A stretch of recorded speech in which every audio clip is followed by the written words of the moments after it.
lovely people, welcome back to my channel. It's Kanisha. If you're new around here, my name is Kanisha and I create videos on business, career, lifestyle and occasional book reviews, which is what I'm doing today. Now for today's video, I figured I'd talk about the black female authors that I have on my bookshelf in case it might give you some inspiration on authors to check out or stories to have a read of. So my pile, let me get them all together now. It's a lovely mix of fiction and non-fiction work, and it's quite hefty actually when I put it here. So it's a nice mix from Queenie to Homegoing and Becoming by Michelle Obama, which I don't think you can see as much because of the lighting. So I'm going to talk about these books and kind of like what I've liked about them, why I've picked it up, or just give you like a general gist of what the storyline is about. And hopefully you might check it out if any of them took your fancy. So let's jump straight into the books. The first book that I'm going to be talking about is Becoming by Michelle Obama. Firstly, look how incredible she looks in this front cover. This is a memoir written by her talking about her experiences from being a child all the way up until the presidency and living in the White House to then now readjusting to a new life post-presidency. And so going into reading this book, there wasn't a lot of information that I knew about Michelle Obama. So a lot of the stories that she talks about in there are so new to me, but it's incredibly relevant, the things that she discusses. So her experiences of entering into Ivy League colleges and being one of the only few black people on campus, to now experiencing imposter syndrome while playing the role of being the first lady and being in rooms with incredibly powerful people, but realizing that they're not as smart as you'd expect.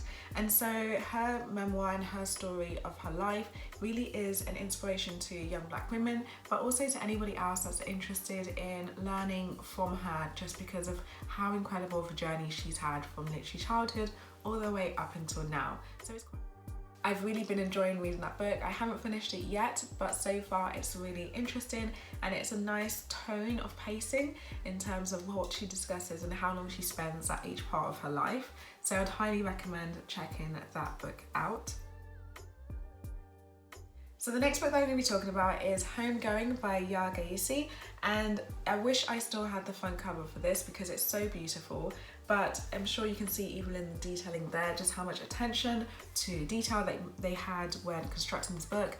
But essentially it is a work of fiction that tells the story of two half-sisters born in 18th century Ghana. One of them stays in Ghana, married off to an Englishman, whilst the other is sold into slavery and shipped off into America. So that's when the two threads starts to splinter off, as one remains in Ghana whilst another goes to the US. And it follows their family tree or threads over the span of 300 years. Now, the thing that caught my eye about this story is how she is able to tell the story of multiple generations from 18th century Ghana all the way up until modern day America, and how drastically different their two lives have been due to the course of slavery, being married into an English family, all these different factors that have altered the stories of their different generations. Yaa Gyasi follows this and really gets to explore it. And so for her debut novel, I really thought this was an incredible work of art, and she really kept it clear, these different generation lines, whilst also reminding you that they are still like family, because I think it's definitely a difficult feat to have to tell a story over a 300-year period, but I feel like she does it really well within this book, and you leave reading it just understanding how, you know, life changes for people, especially over the course of generations, or how small decisions or circumstances can really alter the course of, you know, reality for people. So I really find that an interesting read, and I definitely recommend you reading this. It's been out, I think it came out in 2016, so I reckon if you did look online, it'd probably be a lot cheaper. The third book that I'm going to be talking about is The Girl Who Smiled Beads, and this is by Clemantine Wamariya. This is her debut novel that tells the story of her life from being a young 6-year-old girl living in Rwanda to now being displaced by the civil war that took place there, and her journey over several countries up until the point she settles in America. And it's a breathtaking story seen through the eyes of a young girl at the beginning, as she struggles to grasp with this new reality of a civil war taking place and also just being displaced without her family members. And so what I found really interesting about this story is that as you progress through the story, you really are taken into the perspective of Clemantine as she goes through the different stages and this journey that is incredibly difficult, but was also trying to understand her mindset and what she was feeling at the time. So you really empathize with her as she tells her story, was also leaving you educated on what took place with the Rwandan Civil War, as I didn't know as much as I thought I did when I first started reading this book. And it really allows you to understand the journey of a refugee and the damage that war does, not only of the lives of the people that stay there in the conflict zones, but also those that have had to flee it. The next book that I'm going to be talking about is Queenie by Candice Carty-Williams. And so this is a work of fiction that tells the story of Queenie Jenkins, a young Jamaican British woman living in London, as she navigates relationships, workplace, and finding her place and where she fits in within the world. I find it quite an interesting read. At first I find it a little bit shaky, but as you read on more pages, I feel like you really start to warm up to Queenie and understand why she does the things that she does, and kind of like her way of seeing the world as it also views her. I thought it was a really insightful look into her life, as well as telling a story that a lot of young women can relate to as we try to navigate these different spaces in our lives. And so yeah, I would recommend checking this book out if you are into works of fiction and just looking to add some drama to your books. And so yeah.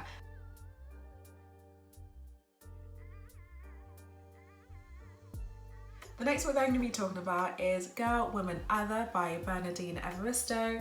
This book follows the story of 12 very different Black British women living in the UK as they tell the story of their lives and their experiences as they navigate them. I think it's a really refreshing read as it shows that Black people are not a monolith, so we all live such completely different lives and have completely different experiences and personalities and things that we like. You really get to explore that within this book and gain a perspective on kind of like how they navigate the world. And so I really have been enjoying reading that. I'm also like partway through. I have this bad habit of like starting a few books at the same time. So I kind of have like 3 ongoing reads at the moment, but I'm hoping to get through this quite quickly. And so far I'm enjoying it a lot just because of the variety in the storytelling and the storylines. I think the kind of characters that she selected are ones where we don't actually get to hear their stories as often in mainstream media, such as movies, TV shows, and other books. It's definitely refreshing to hear this in Girl, Woman, Other. There seems to be a theme with the books that I have about, you know, identity and finding that. But I think in a way it's kind of reflective of the world that we live in right now, where we are confronted with different messaging on like who we are meant to be and the different things that fight against us and labeling us for certain things before we've even had a chance to define ourselves. Like especially as being like a Black woman, I think the world defines me in a certain way before I even have a chance of defining myself. So I think that's why like a lot of the books that I've listed so far from Black authors do explore this in different ways. So yeah, I'd highly recommend checking that book out.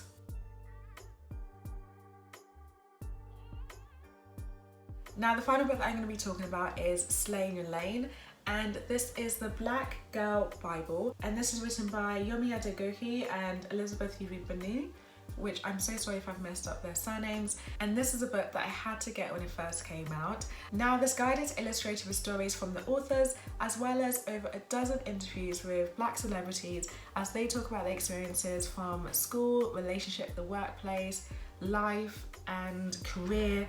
And essentially what it does is it provides a guide for young Black women today, and so that it can sort of have a guiding compass into how to navigate life today. The thing that I've really liked about this book is how much of a variety in terms of the guest stories and interviews are. So you've got sportswomen, you've got news anchors, you've got people that work within fashion, like over a range of industries, you can hear a story from them, and it really caters to the different industries and roles out there. What I think that's great about this book is that it's incredibly inspirational, and when you pick it up and have a read, you're not going to be short of having a story that you resonate with or leave feeling inspired by. And so that's what I've been loving a lot about this book, is that it really gives you a plethora of stories that you can learn from and feel inspired by. So yeah, so that's Slay in Your Lane. And so that comes to the end of the book shelf read type of thing. It's half review, half sort of what's on my bookshelf that I'm going to be reading in the next couple of weeks to months. And so I hope from that list you might have got inspired to add a few of these books onto your bookshelf and that you check these out. And so yeah, thank you so much for watching this video. I hope you enjoyed, and don't forget to subscribe if you want to see more of this content in the near future. So I'll see you in my next video.